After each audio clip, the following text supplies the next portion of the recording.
Welcome back to episode 64. Style of Play Football. Myself, Theo. How you doing, Basil? First of all, No, I'm doing good. Recovered from how our season ended as an Arsenal fan. oh, we got time for Arsenal, man. Don't worry, we got time for Arsenal today. Let's miss it for the new season, but hey, man, no, it's good, man. It's good to be back. Obviously, episode 64. But Kojo, what you saying, man? Yeah, I'm good, man. Just having weekends without stressing about my club. It's beautiful, man. Beautiful. I was gonna ask actually though, are you stress free? Because the fixtures came out the other day, and honestly, at this point I'm just like, hey, you can't play them. So here's what it is, man. Here's what it is. Could be Arsenal. I'm not. Arsenal. I'm saying Arsenal's a lot worse. Arsenal's a lot worse. Yeah, worse. Yeah, man. But it's good to be back. Obviously, episode 64 had a little hiatus, as you do sometimes when you got to have a little break and just get out and see the world. Get out and see the world a little bit. But the Club World Cup has started. The Club World Cup is here.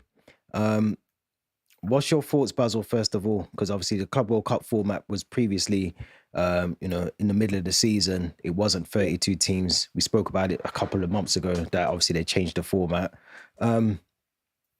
I don't know what to make of it because it's empty stadiums. The matches haven't been entertaining, if we're being honest. I think it was Benfica and Boca. That was one of the best games. I think it was a 2-2 game. Yeah. And Al Hilal versus Real Madrid was actually decent. Al Hilal should have won that. But what do you think, man? What's your thoughts on the Club World Cup so far? That's the thing. It doesn't work because the issue you have is that the matches are not competitive. And when you're talking about these competitions, what makes them glamorous is the competitiveness. So Champions League has years of big teams and competitive matches, even the World Cup and even World Cup, even just international tournaments, apart from maybe the UEFA Nations League, because that tournament just makes zero sense to me as to how that operates. All I know is teams get semis and finals, and then you kind of get the matches going. I think with this one, it's just not competitive at all. And ultimately, even because what people are banking on, which I think which won't work for the competition, what people are banking on is that the European teams find themselves in the latter stages of the tournament. But then at the same time, if that happens, all you do is you get a remake of what we get with the Champions League. So all you're doing is rehashing the same games that you get in the Champions League. And what would people prefer to see, the Champions League matches or the Club World Cup matches? I think at the moment it's the same. And obviously the destination that they picked doesn't make any sense because football isn't even America's top 2 favorite sports. So the majority of the fans who are going to be at the stadiums generally should be Americans. Obviously for certain countries from South America, from places in Africa, because they don't really get the opportunity to get in this tournament, you're going to have a lot of those traveling. You're not really going to get a lot of European fans traveling to this tournament because ultimately this doesn't entice them.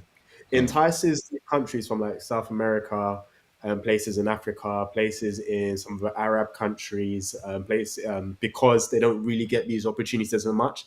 And it's also a gateway for them to see maybe some of their favorite players who play in maybe the European competitions because they, sometimes they don't really get the opportunity to see them live in the flesh. But as a whole, it just the country that it's in doesn't work, and especially when you're having midday matches or matches during the middle of the day. Americans don't really care too much for football, so they're not going to attend or go out their way and leave work to go and attend some of these matches. Because the Chelsea match was empty, the Bayern match against Auckland was fairly empty. I mean, I think they're overstating some of the attendances because when I see the figures compared to what I see on the screen, I'm like, there is no way, there is no way that the numbers you're giving add up. But as you can say, it's a money grab. And I think that the fact that they struggle to find broadcasters to actually buy the rights for the competition tells you everything. Obviously, what DAZN has done is more just a way to boost their subscribers. But what DAZN are going to find is that anyone who signed up for it just to watch it for free are going to unsubscribe when it's done. Yeah. So yes, they boost their numbers for a while, but it's not going to last. And so, yeah, for me, it's been all right to watch. Most of the time it's been on as background TV, but it hasn't drawn me in because I like to see competitive matches. Some of the matches haven't really been that entertaining and competitive for me to pay much attention to it. 1 or 2 have, but as a whole, it hasn't. No, it has been poor. I think like I said, I think the Benfica game was half decent. It wasn't one of those games that I would rush to go and watch. The Real Madrid game I thought was the reason I thought the Real Madrid game was entertaining because I thought Al Hilal should have won, to be fair, and I think a lot of people underestimated. Do you know what I mean? They don't watch the Saudi Pro League. I don't watch it, but I know that they're one of the better teams in the Saudi Pro League. So, and they have some decent players, some of them that have played in the Premier League as well. So I was looking forward to that. And obviously Trent's debut, Jude Bellingham, I thought would do better. But anyway, the games have not been entertaining. I agree with you, Basil, that even I think some of the tickets originally were like $280 or something stupid like that, and they had to reduce them. So I think the fact that they've got this here, and then I'm pretty sure the World Cup is there in a couple of months' time, or is it next year? Next year. Next year. So if they can't do it now, this is meant to be like the tester for that, and they clearly can't do that. So I don't know, man. But Kojo, what do you think? What do you think about? I don't know what games you've seen or what games you've watched, but are you a fan of the WWE walkouts before kickoff? Because they are mad. When I first watched it, I thought, what's going on here? Like, how come I think it was Reece James came out first in the Chelsea game. I was thinking, what's going on? But what do you think about that? Because it just seems a bit Americanized at the moment. That's exactly what it is. I'm a fan of the WWE, but not when it leaves the WWE. You know what I'm saying? I don't watch football to see them come out in smoke and mirrors, man. I want to see them and just enjoy a football tournament. Thing is, they're trying to. This doesn't have the excitement of a Champions League. It doesn't have the excitement of a World Cup, of any summer tournament, quite frankly, because this is a tournament that was kind of. I don't want to say unimportant. You had to win the major competition to be in that competition, but it was relegated to what four teams, I think, or 8 teams or something like that before, right? So now you try to glamorize it. The way teams qualify for it is bogus. I don't know why Juventus are there. They've won a league title or a Champions League in God knows how long, so I don't know why they're there. So you're just picking and choosing why clubs are there, and then Miami is another one. Yeah, exactly. And then you go to one of the opening games and it's Bayern Munich versus Auckland. You're like, well, this is going to be great, isn't it? Like, it's just nonsense, man. It's absolute nonsense. What is going to happen is, look, tournaments have to keep going and going and going before they gain importance. They gain some sort of glamorous, I don't know, whatever you want to tell me, want to use for people to deem it as important. Like, I need to watch this tournament, and teams say I want to play in this tournament. The reason why teams want to play in this tournament is because there's a lovely, lovely cash prize at the end of it. That's why they're there. But you're not going to see top level performances from most of the clubs, especially European clubs, because they've played a buckload of football already this season, and they're knackered. And what's going to happen is they're going to go. When we get knocked out, when we go to the final, you're gonna have about a week or two of a holiday, and you're straight back on the pitch again. It's not good. And then, like I said, World Cup next year. So for me, it's unimportant. I'm watching highlights. I'm not watching the games lives. I was asked the question: is that because your team's not in it? Well, my team is not going to be in it for a long time, my friend, and I ain't going to change. And I think if my team was in it, the way we play football, I wouldn't watch them at all. So, yeah, for me, it's just a waste of time, to be honest. Go back to the old saying, but it's done now. They're going to do this every 4 years, and it's not going to be as enjoyable. It's not a fun tournament to watch. I want to say, Coach, I think you make a good point in terms of the reason why it won't gain any notoriety is because of the scheduling. There's just no space in the calendar for an extra tournament, because you're talking, and like I said, and it boils down to what Kojo says. When this tournament is done, they're probably only going to get 1 week's worth of rest before they're back into pre-season again. So at some point, people are going to complain about burnout. Because like I said, you have everyone have their continental competitions every few years. Some a bit more frequent, like Copa America isn't like every 2 years. I think some Copa America is like every 2 years. Euro is like every 2 every 4 years. World Cup is every 4 years. But obviously the way the tournaments are, you probably get one season where you proper have like a proper rest. It's like 1 season rest and another tournament, 1 season rest and another tournament. Then they've added the UEFA in Europe, UEFA Nations League, which has added more games to the calendar. So then trying to squeeze this in every 4 years or whenever they want to do it, it's like there's just no space in the calendar for a 4-week tournament. So because of that, people are going to start prioritizing. And as President said, it's right at the back. It's right at the back end of the season. Because think people finish their seasons, then they were back for international matches again, which for me is just ridiculous. Then a week later, this tournament starts. So it's like, how do you expect this tournament to thrive when there's just no space in the calendar? So at some point, obviously, as Coach said, the only thing that's enticing is the money. But at some point, people are just going to deprioritize, and those star players that they're going to think are going to glamorize this competition, they're just not going to. They're going to rarely use them if they say, "I need them for the next season, fresh for the next season." You won't see them playing them frequently, and then that's just going to devalue the competition. So they haven't thought about this properly whatsoever. I think I agree with both of you. I think you both make valid points. I was gonna sort of flip the coin and say two things. Is this an opportunity for someone like Chelsea or City or whoever to use the tournament almost as a preseason rather than you have an earlier preseason than you would?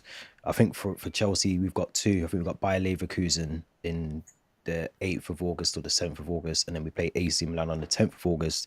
The season starts after that. So if we get knocked out, which we shouldn't, if we win against Flamengo tonight, and then we've got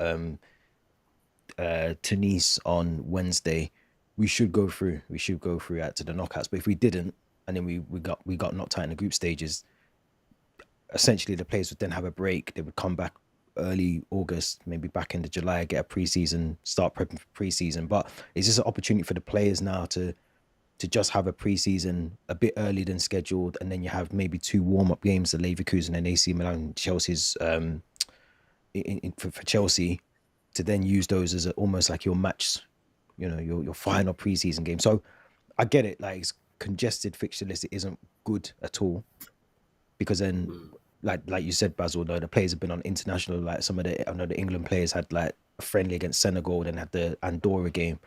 All the other nations and the other countries have had to do the same. So at what point do they get a break? They don't.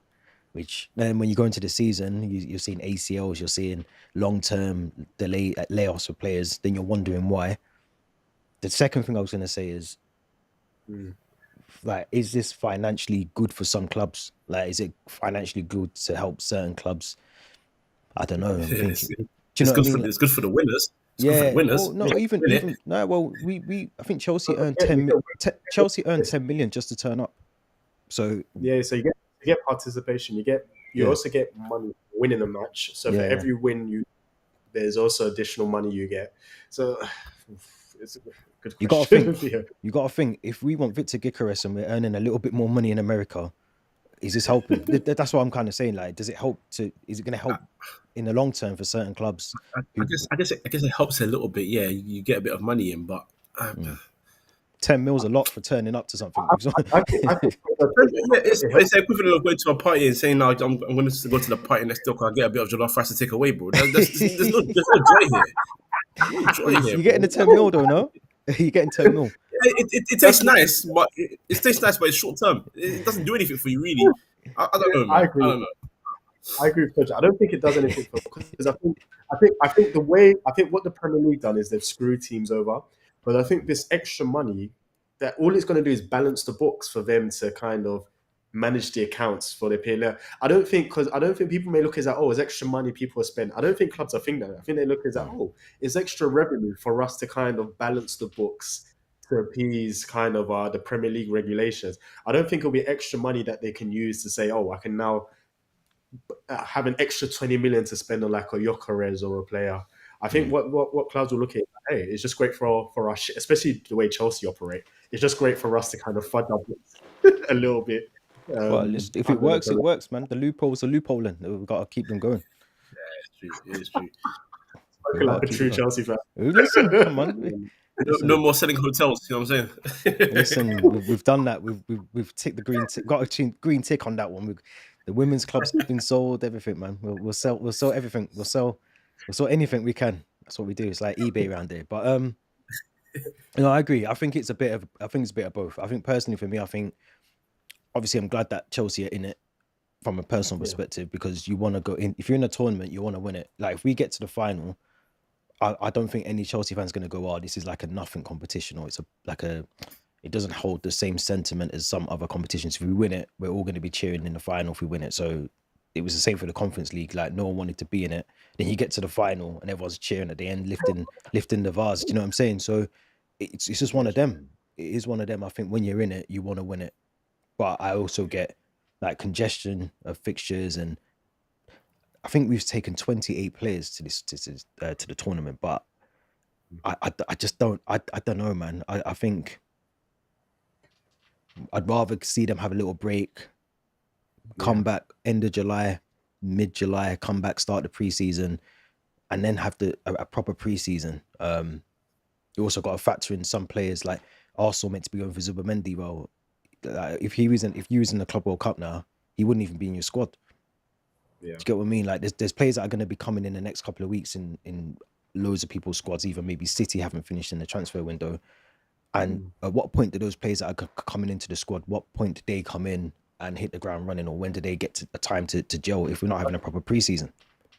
That's actually true. Well, that's why they open the window, isn't it? You get a short-term window so you can buy a player real quick, then they close it real quick. Yeah, but clubs were smart. 10 million.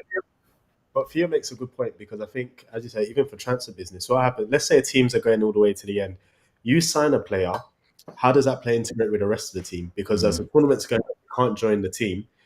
Once the tournament's done, players are off on their break. By the time the players come back, you probably only have 1 week just to gel with your two players before the season starts. So if you make a good point in terms of signing players, feasibility-wise, getting them integrated is quite difficult. Yeah, that's why I'm in agreement with you guys, because that's why I mentioned Liverpool getting 10 million for Trent. It's like, well, okay, he joins you early. 20. Let's get it right. Listen. Let's get it right. It was 20. Oh, it's 20. Oh, okay. 20 mil. Let's get it right. Okay. You got 20 million pounds. You got 20 million pounds for Trent, but he joins you and trains with you for about 15 minutes. It's like, hey, go right back next to Asensio, who is terrible at defense, by the way. Like it's just I don't know. So you got two sides of it. It's, well, I'm joining you, but you're in the tournament. I can't play. And then, as you said, you go away on holiday. I'm not at the training ground. Like, yo, where are my teammates? Or you got the other side where these guys are like, all right, we've had a season, we've gelled well together. It's been all right. It's been not all right. See what happens. Oh, this guy's joining. By the way, you're going right back. By the way, okay, but what's the system? How do I play? I don't know. Just got to jump in. It's nonsense, man. It's nonsense. But enjoy your 100 million or whatever it is. Whoever wins it, man. It is what it is. I'll take it, man. I'll take it. You mentioned Trent, yeah, because I wanted to talk about Trent, because I kind of felt sorry for him. Like, I watched the game and I was thinking, I think it was a mixture of nerves, because obviously it's Real Madrid, your first game. But then I also did, like you said, Asensio, I felt was leaving Trent at times very vulnerable, not wanting to get, like, Trent didn't really get forward as much, because I don't think he was, maybe that was Alonso's way of saying, listen, you can't get as forward as much as you want. But I just didn't, time will tell. Obviously, you can't really measure how he's going to do in a Club World Cup, because first, it's his first game, and two, like we've all just said, it's like kind of like a nothing tournament a little bit. But Basil, what do you think of Trent so far? I don't know if you got to see the game, but of Trent's performance, and how do you think he did for the 65 minutes that he was on? I'll try and keep it short. I think it's what I expected, and this is what people don't realize. I've always said it in that level. With Liverpool, he played in a system where they played to his strengths. I've always said the reason why I was able to maximize his abilities and his technical abilities is because of the Liverpool system. He comes at, like, Trent is he doesn't stay. He's a right back that doesn't stay right back. That doesn't even stay wide. He comes in, so he's a creative player. So when Henderson was there, Henderson will pick up the positions that kind of Trent left as cover sometimes. So it allowed him to float in and be as creative. And also the way the players move, it allows him to kind of pick passes. He's kind of an end product player in terms of he can pick the passes, pick the crosses. I've always said that at Real Madrid, the system's a bit different there, because Real Madrid isn't a club that would accommodate. I don't think they'll accommodate the same way Liverpool have for Trent. And so Trent has to be a bit more balanced, because when you've looked at their fullbacks have been kind of balanced. Carvajal, as good as he's been contributing going forward, has always been defensively solid. Marcelo, at times, hasn't been the best defender, but there's times he can put in a shift. And obviously, his level of creativity is kind of different to Trent's. Marcelo is a very skillful player, but knows how to link up well. So he has skills. It's not always the final ball with Marcelo. It's kind of involved in the build-up. Whereas with Trent, it's the final ball rather than kind of the build-up. And so that's where the differences come. So I've always said that he will still be exposed defensively at Real Madrid, because he won't have it all his way. And secondly, you're playing in Spain, where players are technically very good. So obviously, you're not going to get your way where if a team loses the ball, they don't know what to do with the ball.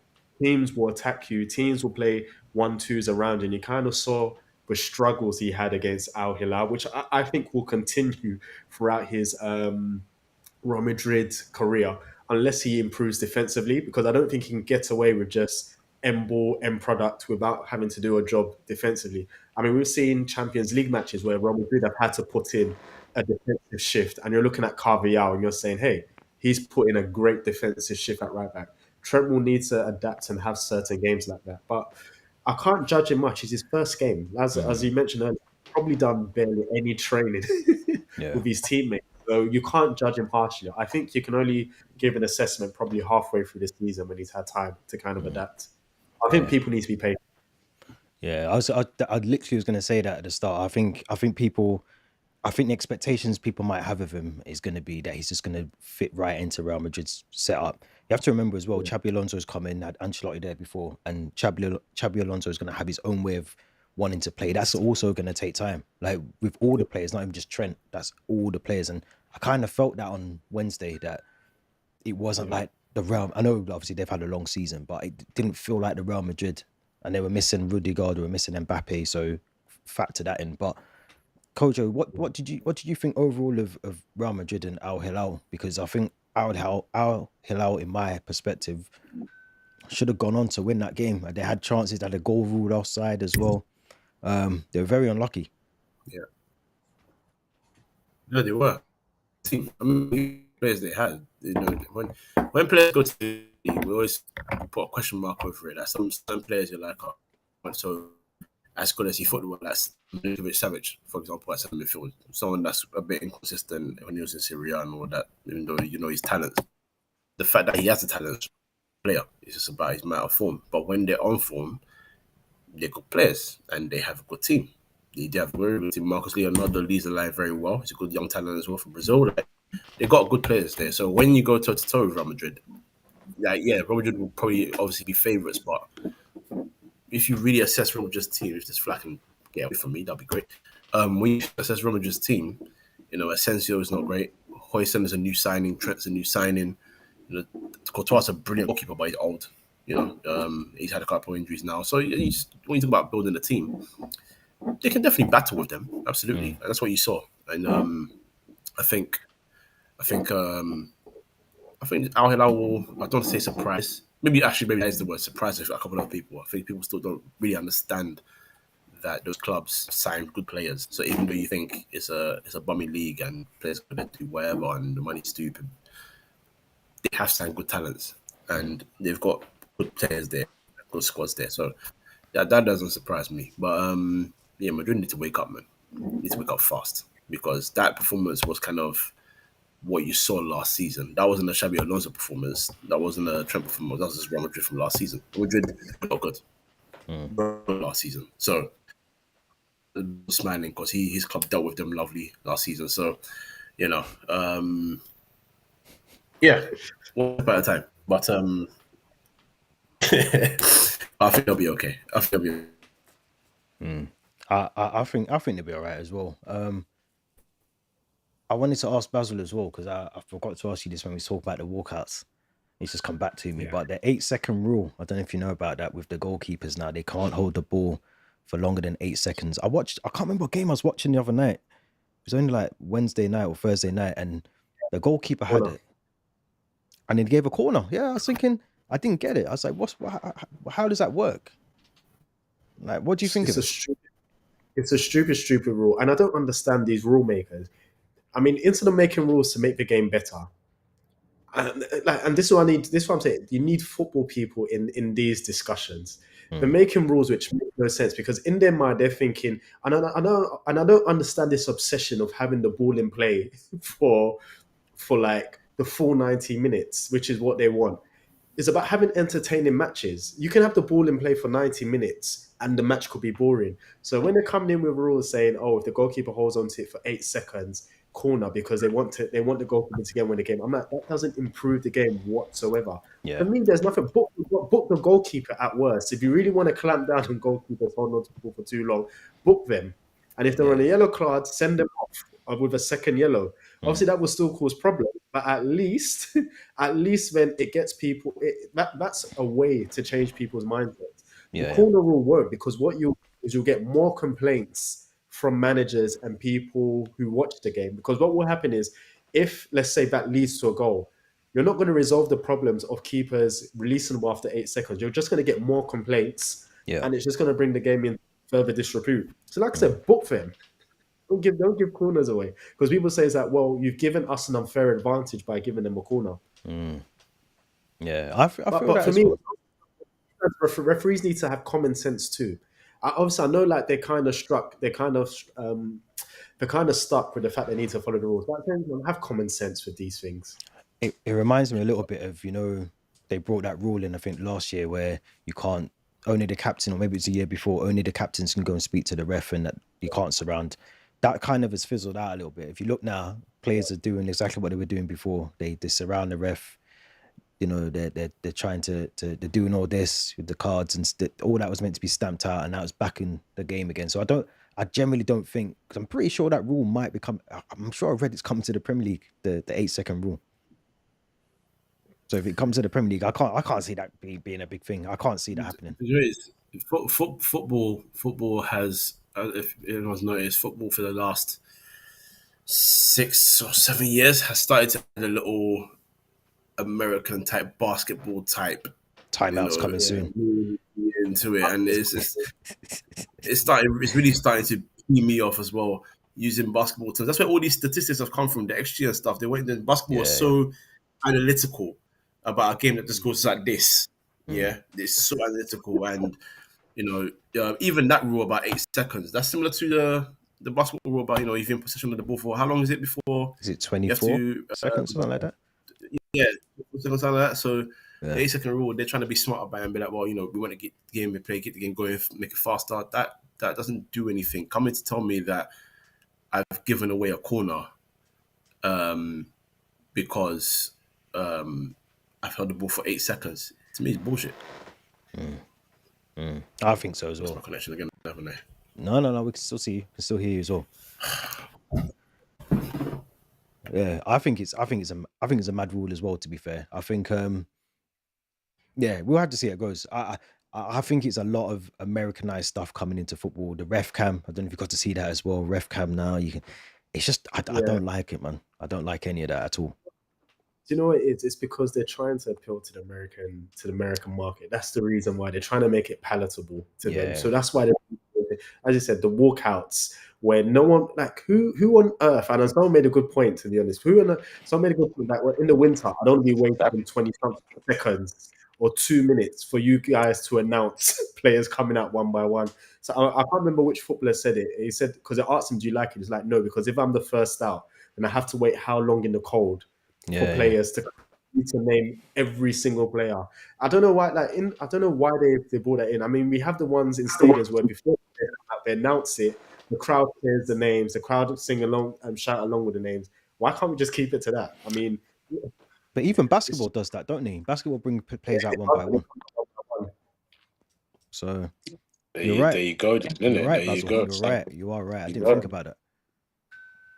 Yeah, and NFL. I'm sure they do that in the NFL.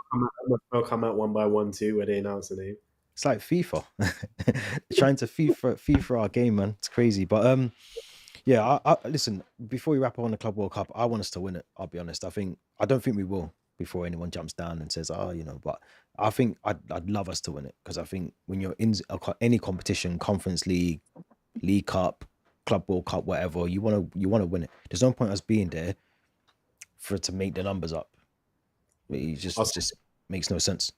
Yeah, I'll say this final. Yeah, I think watching the matches, I think what is still shown is that City and Chelsea still have defensive problems, because defensively both teams were awful and could have lost their respective games if the other team took their chances. So I think it also highlights the areas that you and City still need to focus on. Can I just on that, actually, just before we go, sorry, City got away with something. They're doing it again, and when I say they, it's one individual, by the way, a certain manager there, everyone goes.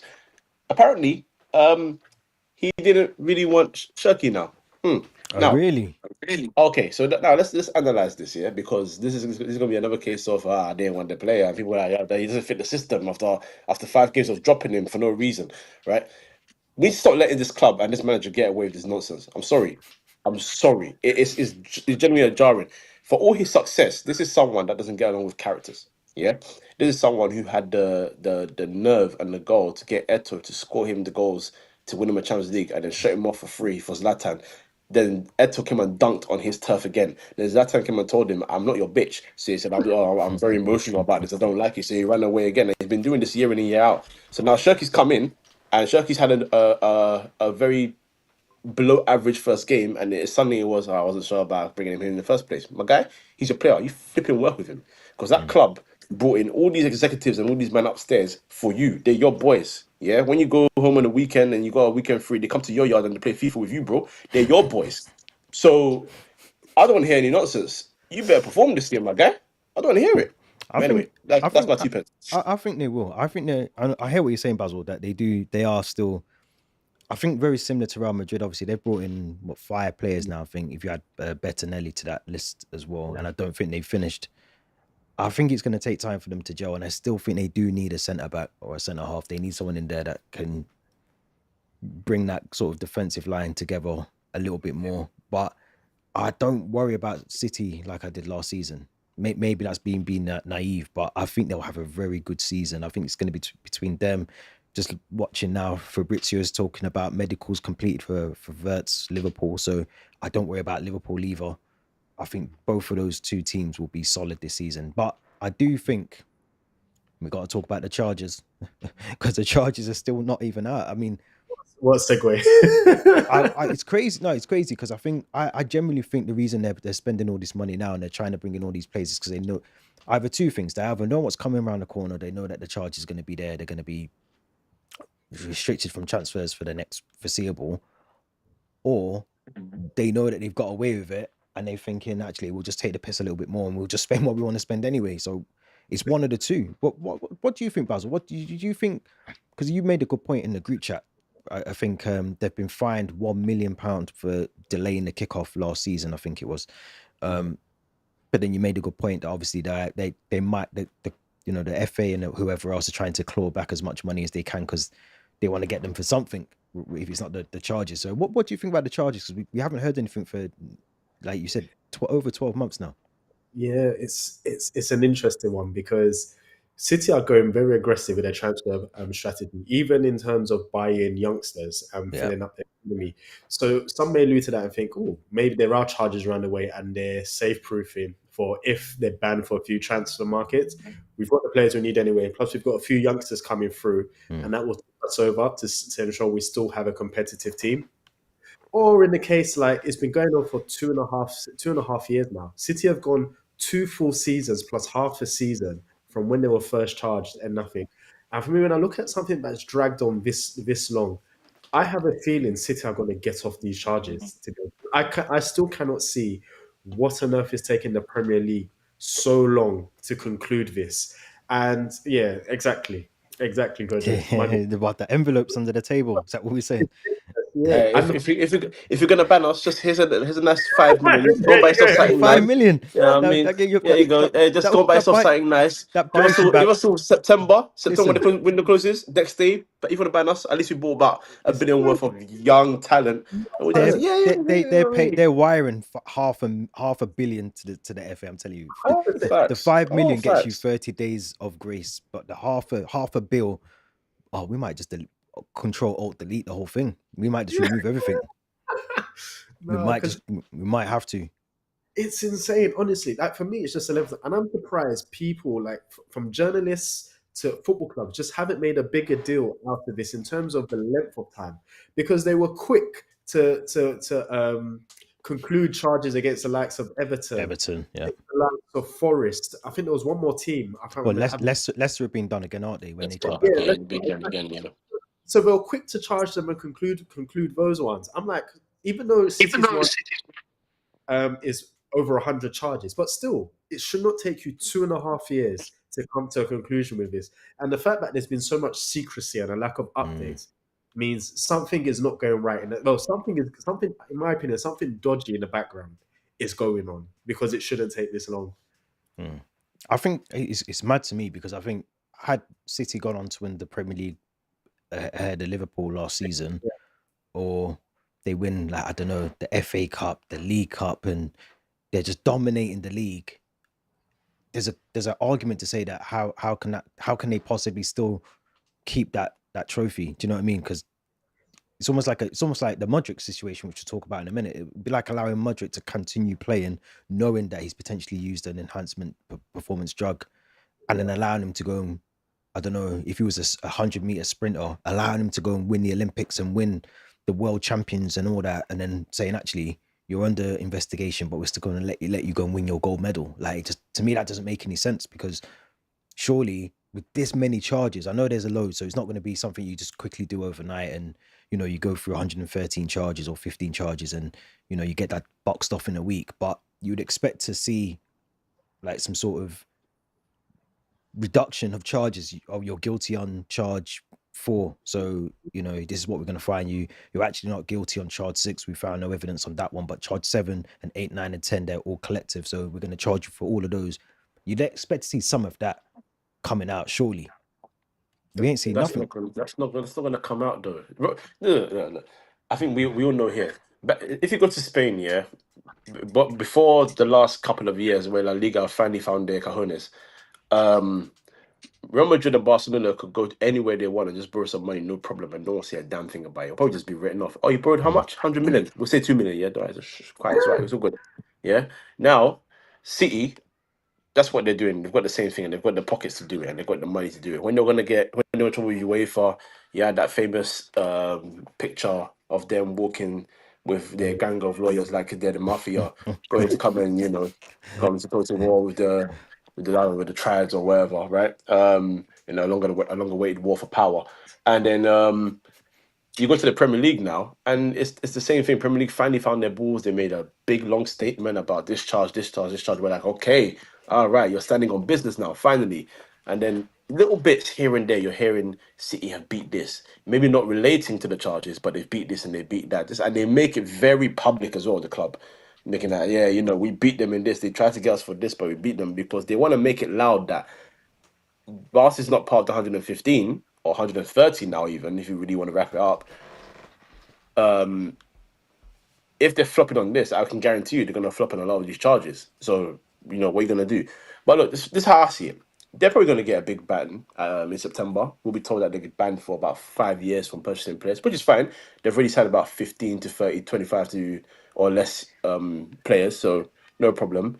And then in about a year or two, you hear, oh yeah, well, we've negotiated with the club, we've spoken to the club, and now they're restricted to sign about 3 players per year. These things are going to cut, and then one day they're just going to be doing signings. You're like, oh, then wait, what happened to the ban? What's going on? You reckon that's a tactic to kind of leave it for so long that people actually forget about it, don't really care anymore? I think it'll be a don't really care kind of thing. They'll be like, oh well, so see, maybe next summer I don't buy anybody, and they're not very loud about it. It's like, oh, okay, see, I've got a squad anyway, so they're fine. That kind of behavior. It's all this, and it's funny because the clubs that they've always accused, those clubs that they called the Red Mafia, yeah, I love this one. Those clubs that they called the Red Mafia have actually followed the rules. For all the stupidity, United was saved from bankruptcy by Sir Jim, right? So even that one in itself, they were safe. So it shows that they weren't cooking the books. They needed someone to come in quick. The Glazers really wanted to sell. They just needed an investor. They got their money. Liverpool and FSG, Liverpool fans have been fighting FSG for years because they said the money's there. Now they're buying verts. They can't talk about continual money anymore. Finally, Arsenal bought a stadium and then just had to buy utter dross for about 7 years because they couldn't fund the proper signing. Once in a while, Ozil here or Alexis Sanchez here, and it's all good. Dotted with your Shamaks and your Sonogos and the Nilsons and them man there, right?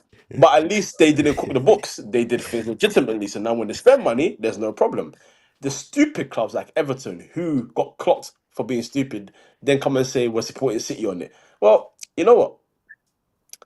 City ain't your boys, They're not your boys. Don't get gassed. Just because you go to the cookout and you good, you get a spot. Yeah, good. man. They ain't your boys, man. They ain't your friends. Because when you get relegated one day, they ain't gonna be there with you, bro. They're gonna look at your face and be like, "Oh, you're out. It is what it is. Hold it." So that's what it is. The club, the Premier League. Every time they try to exercise power, these clubs they show that they can exercise more power. And this is where it's great is. And now that City are a major Premier League club, that's what they are. They've been champions for a while now, so it is what it is. They can use that as an excuse to say, well, we're a powerhouse here. Are you going to get rid of one of your powerhouses? Are you going to try and use us as an example? They I think should, but no, they won't. I was about to say So they should because I think how can you, so when it was Forest and Everton, them things were wrapped up in like quick. They were wrapped up so quick, and I know there were obviously fewer charges, and maybe it was a bit more easier and clearer to dissect the charges and whatever else. But like I said, you should still see some sort of decrease in charges. You should see things being resolved. You should see something. Yep. Because to me, I don't know how they can continue. Like they shouldn't even continue playing. Like one of the punishments they were talking about was maybe this would never happen, but they were saying that they might get demoted into Championship or even lower. Now, if that is the case, why isn't that happening? Why are they still allowed to go? Why haven't they put like an embargo on transfers until the charges have been resolved? Then the big issue you have here, as I said, in the end, I think the Premier League are just screwed either way, because the issue you've had is that during that period, City have still been able to build their squad and be competitive. And the fact is, even if you do give them a level of punishment, City can say, "Oh, we can hold that because we've got our squad already." So we've covered, City can go, "We've covered ourselves for the next few years.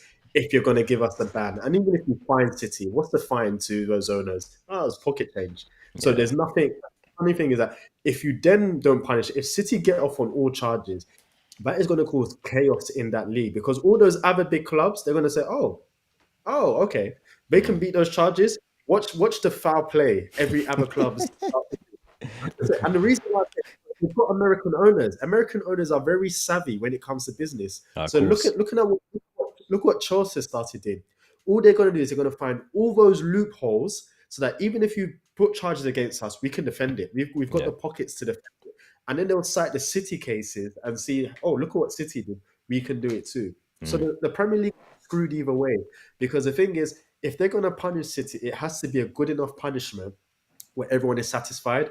But then the issue you have is you're going to face the backlash of City when they start to appeal whatever harsh punishment is. Because they've already done that. They're starting to try and fight back some of the charges. I think they got 2 reduced, didn't they? Didn't they get, it wasn't 115 and that's 113. So they've already got 2 taken out. So Premier League got screwed either way. And then if it's too lenient, watch what the other clubs start to do in the future.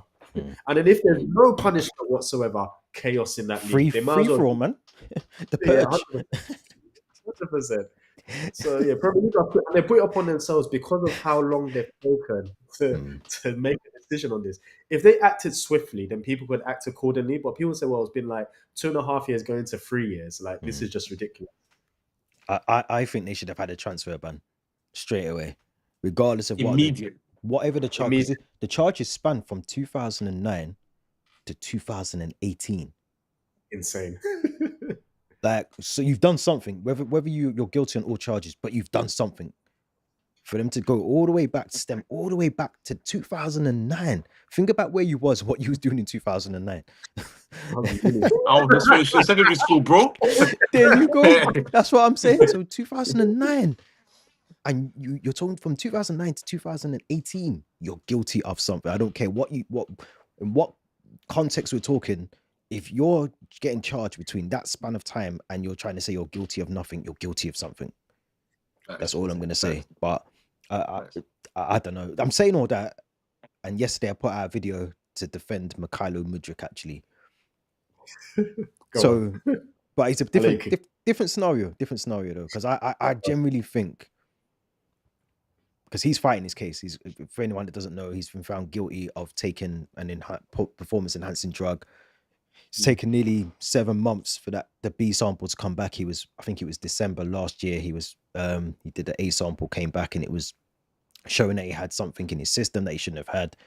And the B samples finally, or I don't know when it came back, but the FA have finally charged him for the offence the last couple of days. But I generally think 2 things. And he is guilty. Before I say this, I'm going to caveat it by saying he is guilty, because as a sportsman or sportswoman, you're responsible for whatever goes in your body and whatever else. So whether you willingly or unwillingly took those drugs or took whatever it was that gave you, I mean, I don't know what game he played better in, because I don't know, but whichever game he played better on, the drug testers thought, I better get the little sample tube out and test his piss and see what's going on, or however they test it these days. But anyway, my point still stands. I personally think he has been led up a garden path, and I think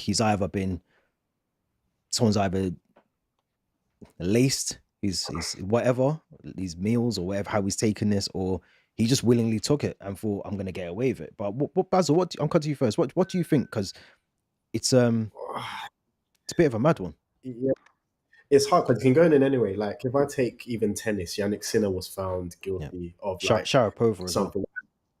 Yeah, Sharapova. Yannick Sinner's case, because obviously it doesn't need to be ingested. Yannick Sinner's case, they used a cream therapy. So it could even be even through massages, even through healing something, that those things get into your system. So it could have gone in a number of ways. And I do agree with you that every footballer, every sports person is responsible for what goes into their body, and you need to make sure they have a trusted circle to ensure that they are also taking care of them in terms of what they use. Mudryk, I think my biggest issue I have with football, and I don't know, because I feel 50-50 about it. My biggest issue with football is the length of bans that they have for some of these things. Yeah. Because really and truly, like, I think everything should be a case-by-case study, but really and truly, football is a unique sport where sometimes performance-enhancing drugs doesn't really improve footballers in some aspects, depending on what. It goes back to what you're saying, Theo. I didn't see no improvement. Show me a game where you thought, right, Mudryk, you're on drugs, you're on the Maradona stuff here. What game did you watch and think, you know what, he's on something here? There's no games. So that's the thing I'm getting. So when it took about 4 years, I feel like it's a bit harsh, but at the same time, I understand why they do it, just to deter people. It's a deterrent, contemplate, which is a bigger problem in other sports, such as like boxing, where people get 1 year bans, and some people only fight once a year, so that 1 year ban means nothing because it's basically the length of time that they take out anyway. Yeah, and athletics are very harsh on their athletes, but you can kind of see when athletes take it, you understand the difference it's making to their performances. So I can understand why those bans are quite harsh in that kind of sport. What was another one where I've always questioned, like even when they gave Pogba the 4-year ban, I'm like, it felt excessive for me for the sports that people was playing, because you're talking about, you can take performance enhancing drugs. It doesn't improve your ability, because you still have to be good and be able to do certain skills for you to thrive. Yes, maybe there are performance enhancements that can improve maybe your endurance, your stamina, but that doesn't ultimately make you a better footballer. But at the same time, I think Mudryk's career is done, to be honest. And I think you reckon he has a lengthy contract at Chelsea. And obviously, if he's found guilty, they could terminate it. But because he's been playing so badly over the last year, 2 years, who takes him? He's a flight risk to anybody. And especially being out of the game for that long, I don't know, to be honest. I got something to counteract that, but I want to hear what Kojo has to say first. I just find it crazy that he's being found guilty, and men are like, "Yo, but what game was it that he was good?" That's crazy. I know what game it was. Which game was it? It was a Conference League game, where he banged in a mad goal, and he was so shocked. He shocked himself. That's how I know he's not on drugs. He shocked himself that he scored the goal. So I know he's not on drugs. Do you think they used that as evidence? Because they were like, "Yo, when you scored this goal, you must have thought, yo, this actually works." I want to try and I'm going to find the goal and send it to you in the group chat after this. Okay. But he scored 2. He scored 1 at Stamford Bridge, I think, against maybe it was the Heidenheim game. There was a game abroad where it was cold. It was cold Thursday evening, as we do. But it was a mad goal. It was a goal, and I remember he looked like at everyone. He's like looking around, thinking, "Have I just scored that?" So that might be the game where the judge testers thought, "Aha, we got you." Like that's the game where we've got you. Now. Look, but apart from that game, I can't think of a game where, apart from maybe Mudryk's first game for us actually against it was at Anfield at Liverpool, and he came on for Yeah, that's 45 probably minutes. And maybe then Mm. I would have thought, oh yeah, he might be on something here. But apart from that, he ain't even done anything Damn. he ain't done anything. But what do you think? Damn. Sorry, Kojo. What do you think? Yeah, no, I'm with Basil in the terms of the lengths of the ban. So for me, it's like if you compare it to someone like what's his brother's name, Adrian Mutu, for example, what. or Yeah, but Mark he was like Bosnich. they're recreational ones though, aren't they? They were like No, cocaine. but that's the point I'm making. So Oh, yeah, if they are on like certain drugs, and even if it is performance housing as well, if you want to put that into this group of like, if you are, it shows in your system that you are a consistent user, where it's heavy. It's Yeah. you take a sample and it's immediate, bang, it's Yeah. just found like that. Yeah. Those kind of ones I understand, because that even sounds to me like it's more of a rehab issue. We need to take you and help you get you out of that system. Whereas if it's something like, you should be careful, of course, absolutely. I'm not disagreeing with any of it, but you just never know. Sometimes you take things. Who was it that took sleeping pills and then got banned? Was it Colatori? Colo Correct. Torre took his wife's Yeah. sleeping pills. No, no, no. Took his It wife's Oh, sleeping was- they pills. weren't sleeping pills, was- weren't they? Like dietary. Dietary pills. Sorry, Yeah. that's it. Yeah. Yeah, dietary pills. Sorry, yeah. Those ones, and that's very careless, absolutely. But those ones where it's like you obviously not doing it on purpose, and it's not one of those consistent things. I'll give you a couple of months ban, maybe a huge fine, and then maybe some courses on whatever. Because these things, I feel like the authorities don't think about how to help the player. I think they just think about making a statement on the player's name. Oh, he's Mudryk and he became a big name because he got a multi-million-dollar move to Chelsea.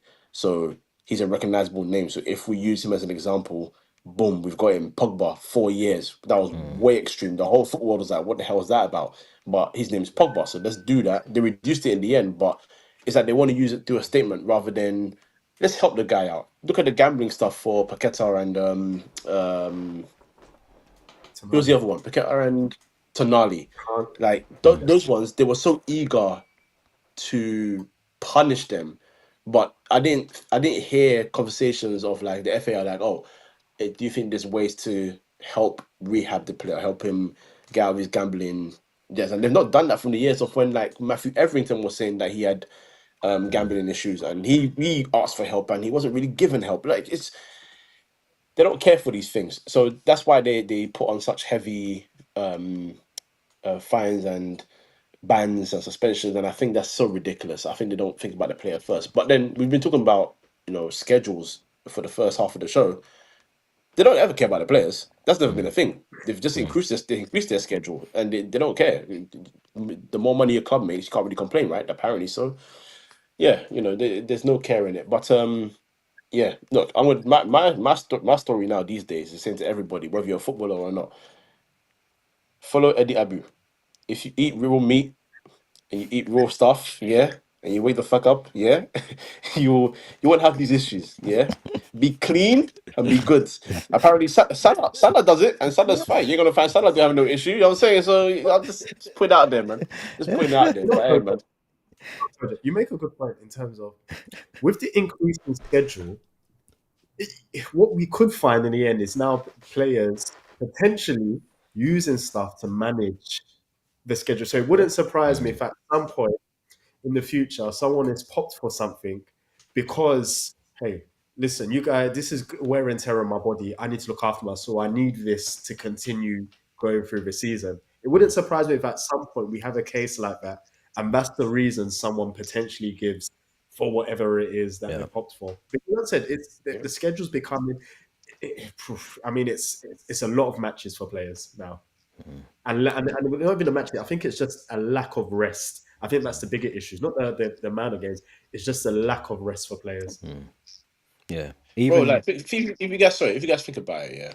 You know how people obviously use the excuse of, well, they earn millions. I'd love to play football every day to earn millions. It's like, well, how many jobs in this world do you do Monday to Monday, really and truly, where you're training, you're traveling to this country, you're traveling away to an away ground, whether it's in the nation or not, for a game, you're at home. If you win, you're a legend. If you lose, you're the scapegoat. You get killed by the media, the press. Like, there's so much pressures, and there's so much reliability on your body that Where do you really rest? You're gonna hear stories of players using sleeping pills because they can't sleep. They cannot rest. Like it's too much. So yeah, look, this is why I think this goes hand in hand. The players that are going to start getting caught for more of these things, they're not doing it on purpose, but they need help. And the authorities don't look first. Oh, let's help them. It's suspend them, fine them, do whatever, and then they can deal with the rest afterwards. No, you're supposed to help these guys once they are in the professional game. It's your responsibility to look after them. So yeah, that's my 2 pence anyway. I think it's interesting because I feel there's a particular player that I know that's played football, and when I spoke to him about it, he not about like gambling, he's not like a gambler or nothing like that, but he was saying that he loved playing football, but he hated football at the same time, and I didn't understand what he meant. So when he explained it to me, he was like, "You literally don't stop. Like you're either in training, you're playing a match, you're traveling. Don't forget some of these players, if they're playing on a Saturday, they're training all week, then they travel down or travel up on a Friday night or Friday, then they got the match on a Saturday, then they got to travel back, then they got to be in training again, then they got like contract obligations where they have to go and visit people in the hospital, or they got to do media here, media there, so you're not even resting doing that." So he was like, "I loved football, but the stuff that comes with it is a headache because you're just, or I'm just walking down the street and I don't want to talk about football. I just want to switch off for an hour from football, and then you got people coming up to me talking to me about football." Or I said, "Yeah, I get it. Like Too much. It's too much. people forget that the money's there, which is good, and the money you can bank some of the money and put it away, build a nice home, whatever.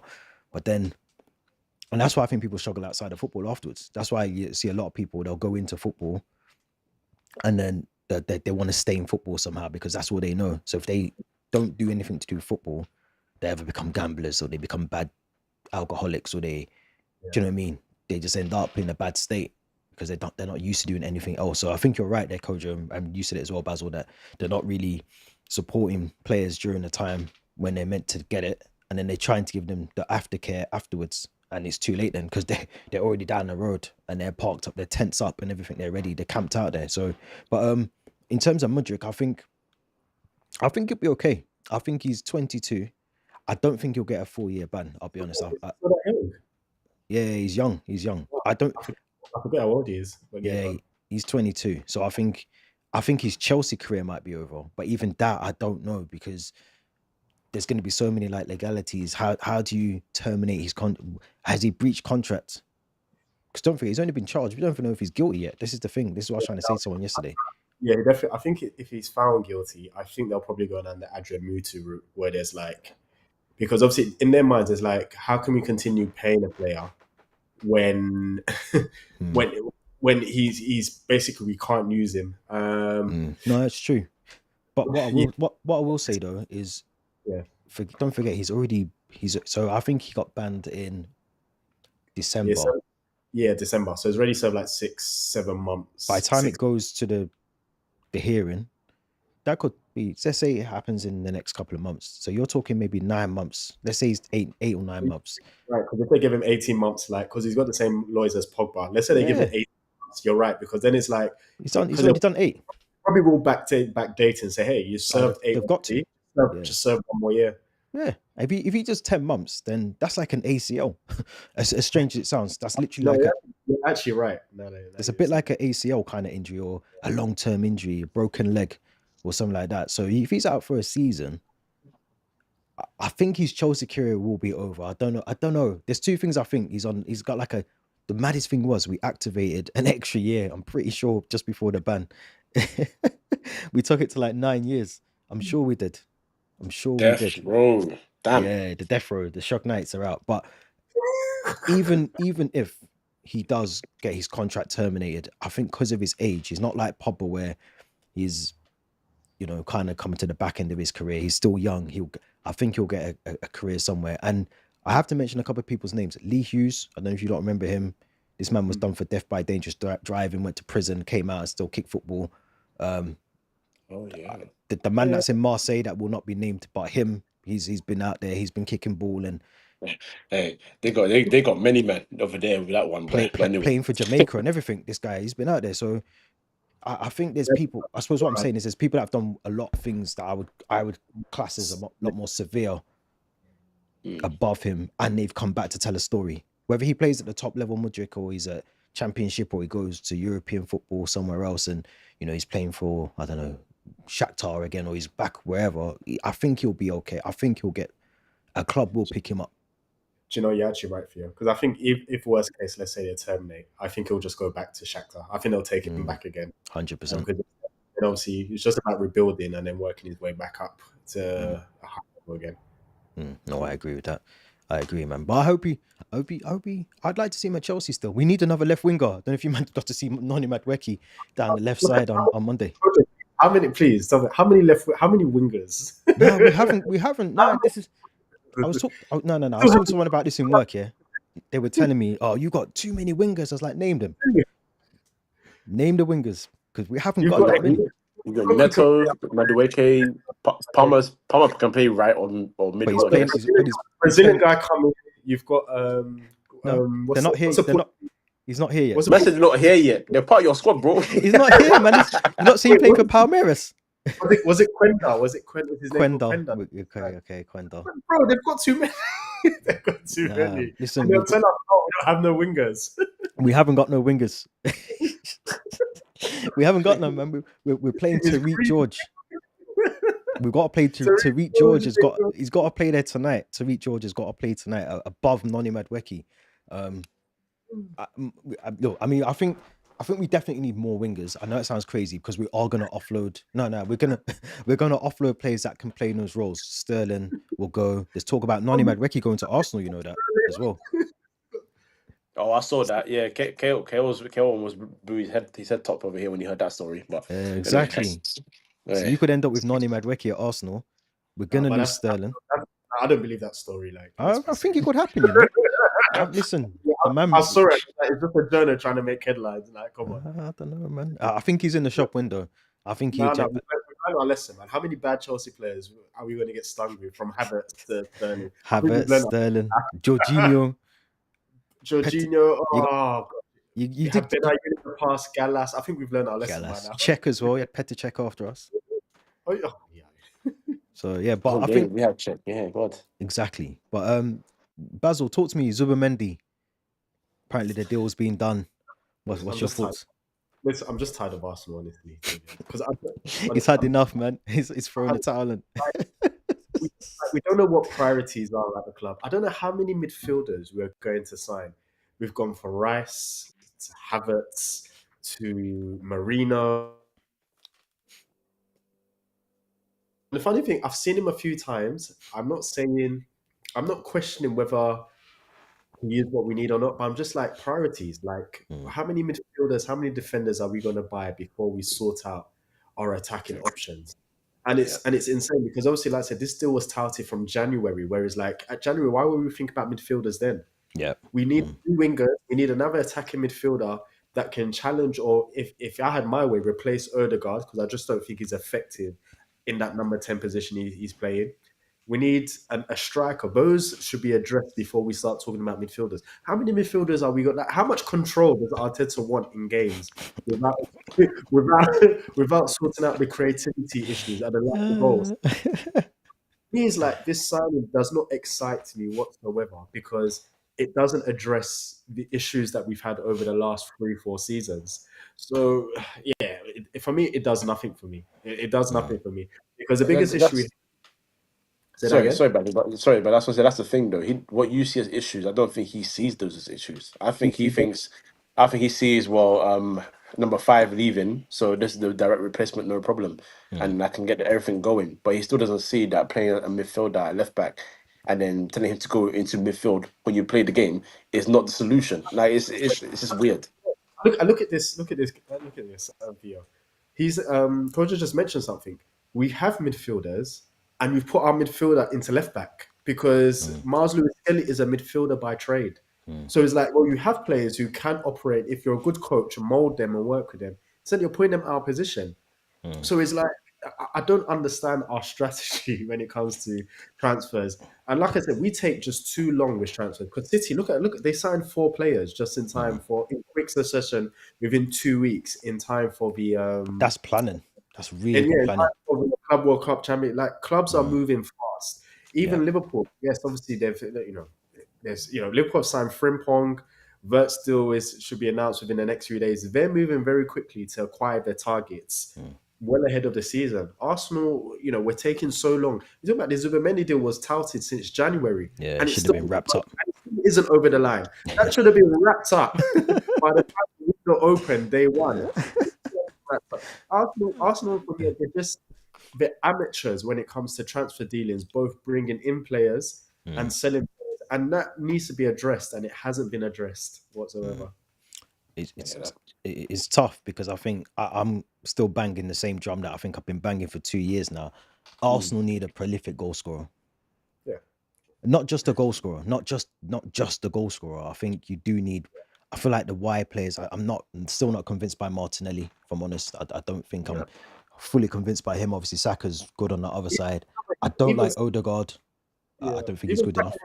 Even Saka himself, here, like one thing, Arsenal, Saka's a very good footballer. Let me not take that away from him, but his output still isn't that you need. It's not levels, is it? It's not the level.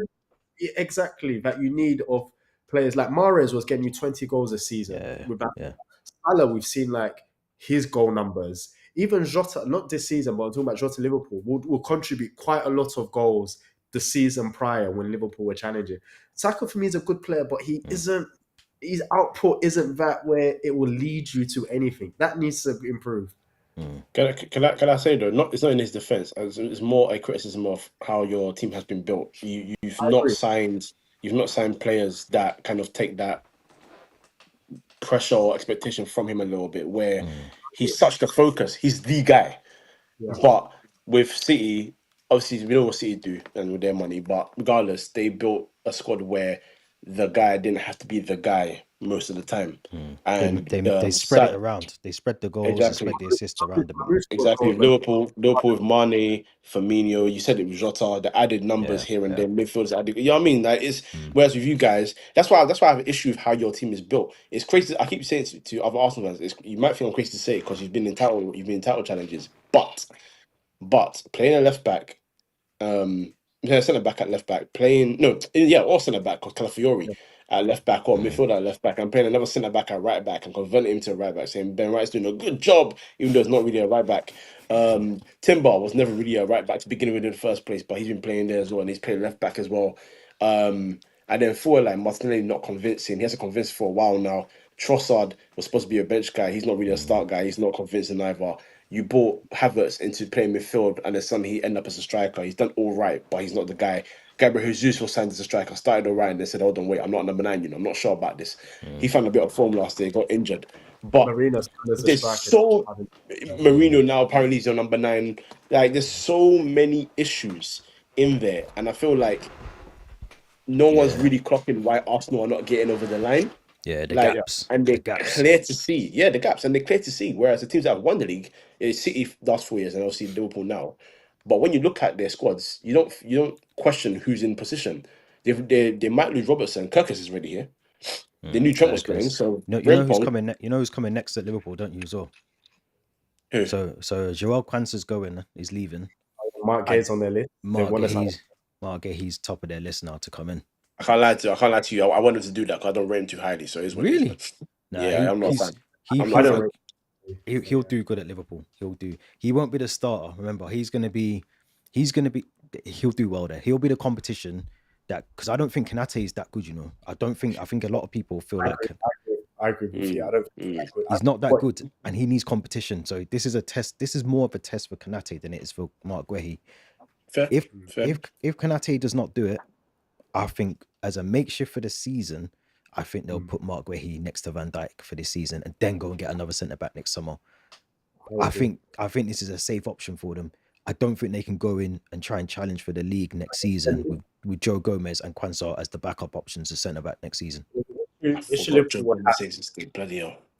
Oh, wow, he's still there. But then if Liverpool will have is that when Newcastle were bidding for Mark Guehi yesterday, they were rejected like 50 million bids, 50 million Yeah. pounds. So how much if they did that with Newcastle last season? Well, isn't he? How long's he got left on his deal? I'm sure his contract's coming to an end. I think.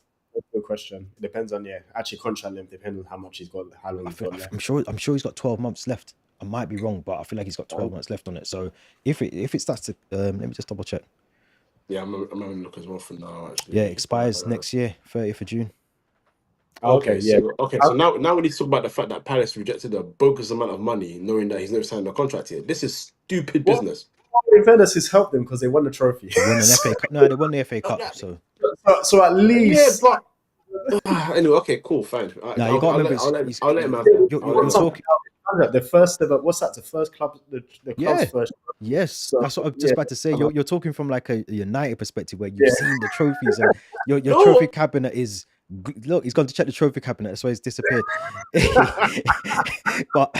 but Crystal Palace needed that trophy. I think when they got as far as they did, they knew. And maybe that's one of the things they said. Maybe it's like a gentleman's agreement.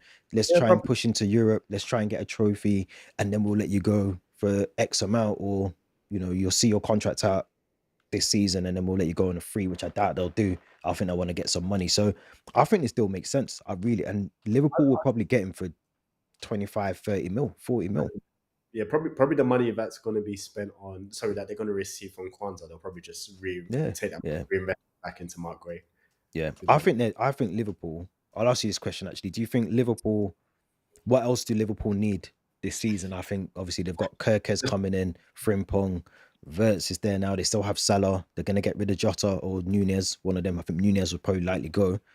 But their midfield sorted. Did they need anything else? They just need us. If they really, really want to kind of dominate, they can still survive on what they've got now and still compete and win things. But if they really want to say, hey, we want to be out of sight and no one to touch us, go get a striker. I think that's the last thing they need. Just a striker, just to ease. Because imagine having a striker that will ease the burden of them having to rely on Salah. It will be quite devastating. So if I was on the board, then it's like just finish it off with a striker, and then they're kind of sorted. I think they can get away with it. I think. No, they can. It depends on whether they have like a City mindset. Because the way City build their squads in the past is like we're building so that none of you guys can even come close to us. Yeah. Same as what we did in the past. When we look, sometimes these is about mindset. If you really want to have that top level mindset that the likes of Madrid have, the likes that City are trying to build, you kind of want to say, I want to build a team where I don't even want any of you guys to compete with us. So if they have that mindset, you go get a striker. If you don't have that mindset and kind of have an Arsenal mindset, it's like, we have enough to compete, then it's fine. You don't really need a striker. You can still go on. But it just depends on how much Liverpool want to push on to the next level.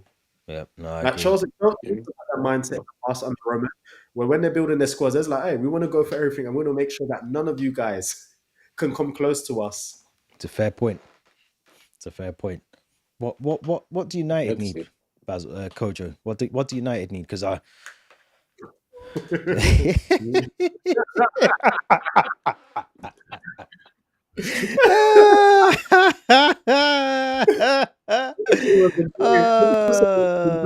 Shit. A miracle. Well, no, in all seriousness, what do United need, like, to be able to? I'm not even trying to banter. I was joking before, but obviously to finish higher up in the league than you did last season and to try and win a trophy. Yeah.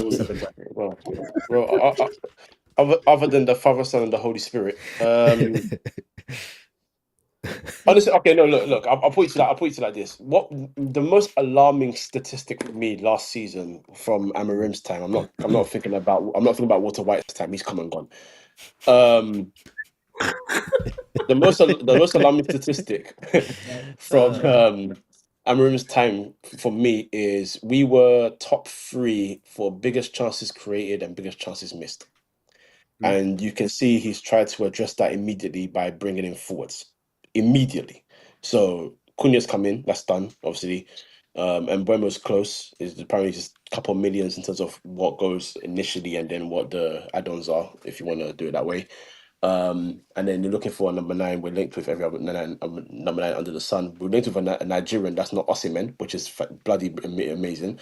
So you know, we're just linked with so many players. But what it is for me is I don't expect too much change in terms of players coming in because United, apart from I think the Cunha and Mbeumo deal, are going to be in a sell to buy situation. So I think they'll try and get one more striker. I think they'll try and get a midfielder, and I think they'll try and get a goalkeeper. Now,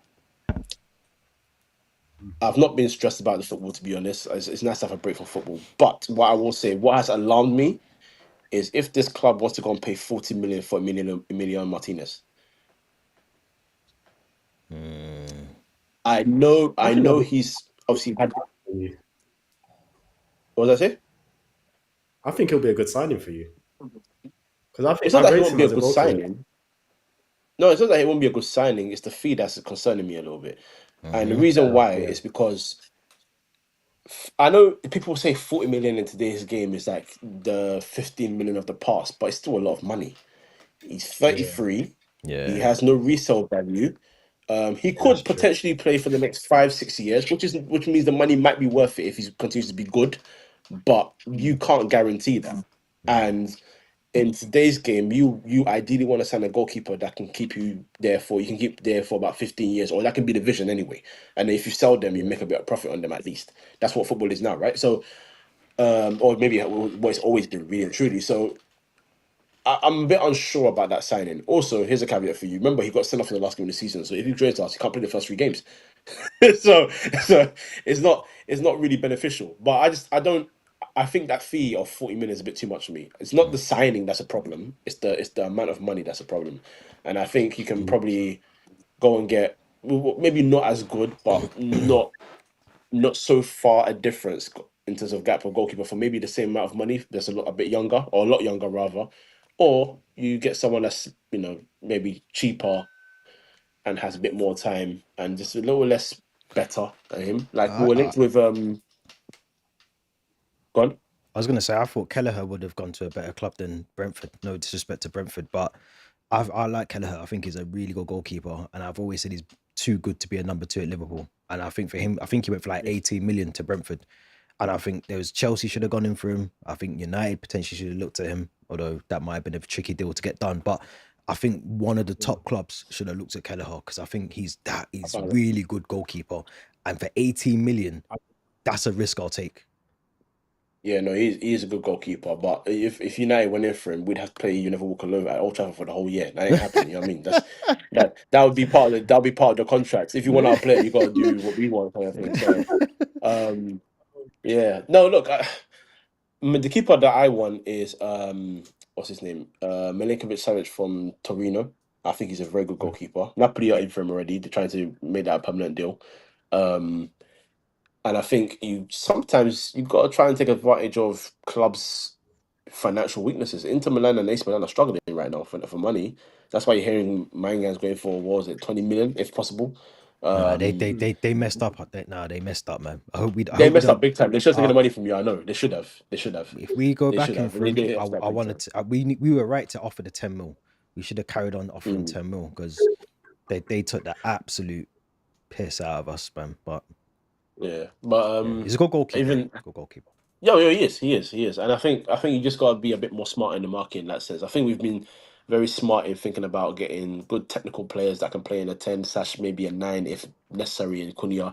You got a player that can play out on the right. So if you're playing him on the right 10 or slash helping at the wing back, and Bruno can play that position, that helps with possession. It helps with building up attacks. His numbers were very good last year.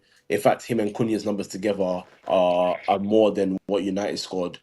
Actually, no, wait, I lied. They scored 40 goals in the league combined. And if I remember correctly, Man United scored only 44 goals last season. So great numbers, by the way, boys.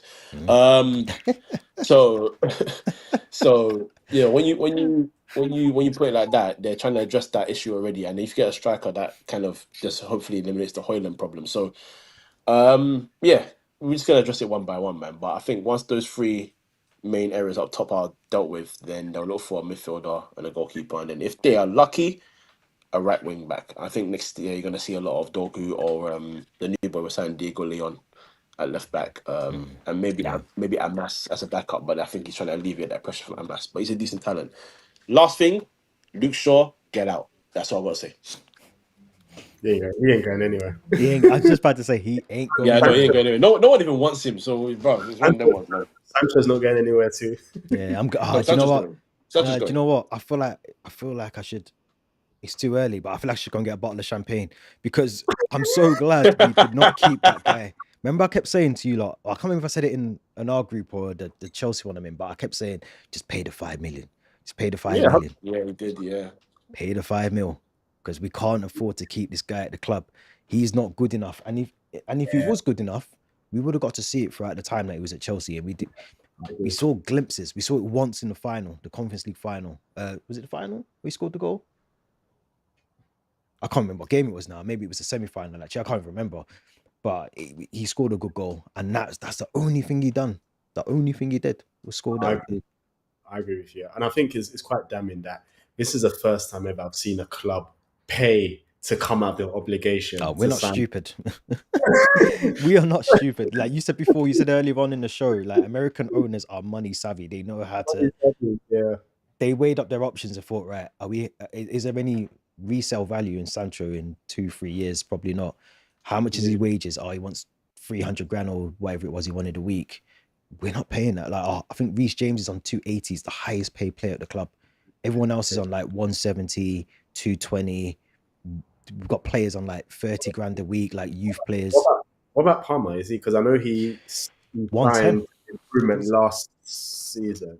Yeah, I think he's like 110, 150. He's not high. Like, I think him, or it might be 180. I think it's him, Cucurella. Yeah. Or maybe Caicedo Enzo, sorry, in that sort of that higher bracket. Then you've got like the Cole Palmers, the Noni Maduekis, Mikhailo Mudryk's on quite a bit of money, those sort of players. But I'll say this. Give it credit to Chelsea because they've gone far away from the long days where you guys used to hand out, or in comparison to what the market level was for wages, where you guys used to hand out your players really, really hard. We were printing money at one point. Seems like now you guys are kind of balanced that out of Yeah, no, 100%. And even like Ross Barkley, he had like 3 years left on his deal. The owner said, listen, we'll pay you up. We want you out of the club. We don't want you here, so we're gonna pay you up. They've done that to I don't know if they paid up Malang Sarr, but I feel like they did. Might be Malang Sarr. They must. Yeah. It was something like that. They paid him up and said, no, we don't want you here. We're gonna pay you up. So none of this like going out on loan, unless it's for a legitimate reason. We're trying to develop you and improve you. You're not going out on loan because you're not getting in the Chelsea. If you're not getting in the Chelsea squad, you're getting sold, or you're just not going to be here. So I praised him for that. No, I give them that. Quick question: How long does Sterling have left on his deal at Chelsea? Oh, that's a good question. I'm gonna. Because I think he's probably Sterling's probably your highest paid player. I think. Yeah, he is. That's why I want him and Ben Chilwell. Him and Ben Chilwell are close to 300 grand a week. And that's why Ben Chilwell.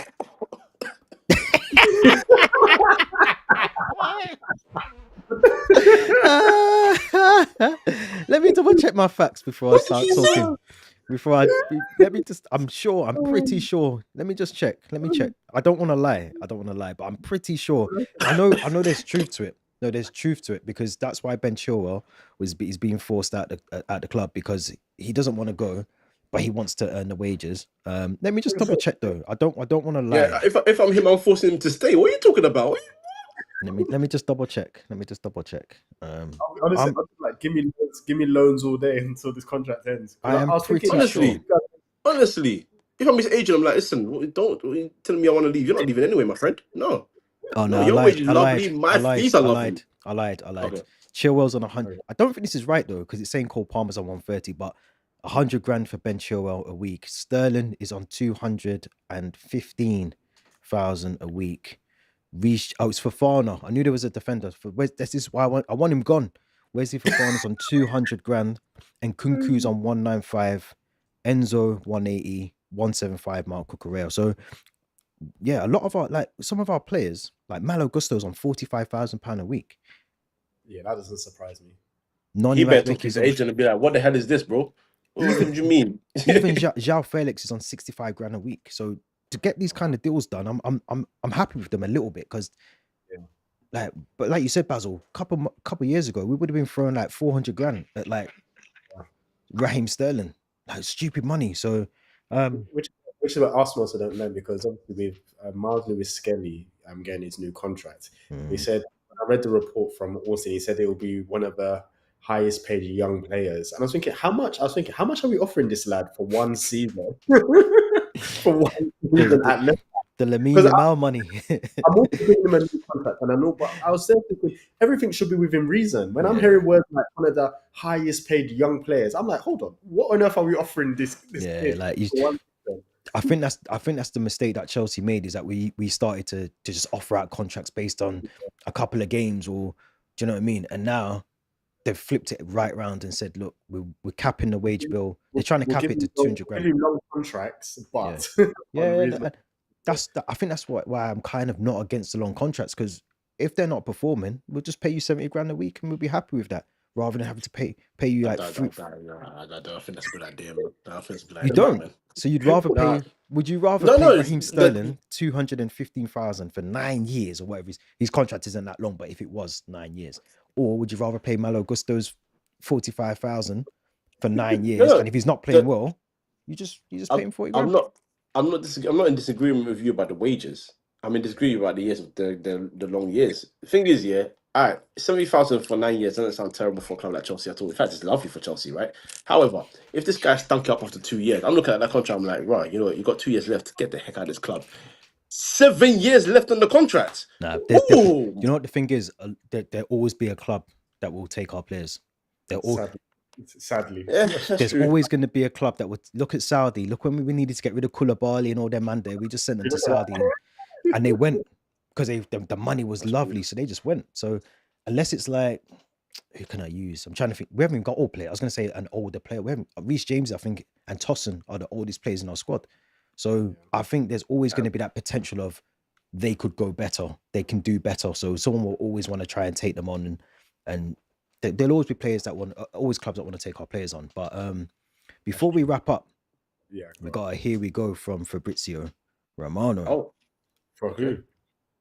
Kirkes deal is done. Oh, okay. I know. I didn't want to. The biggest anticlimax there, but no. That was never in doubt.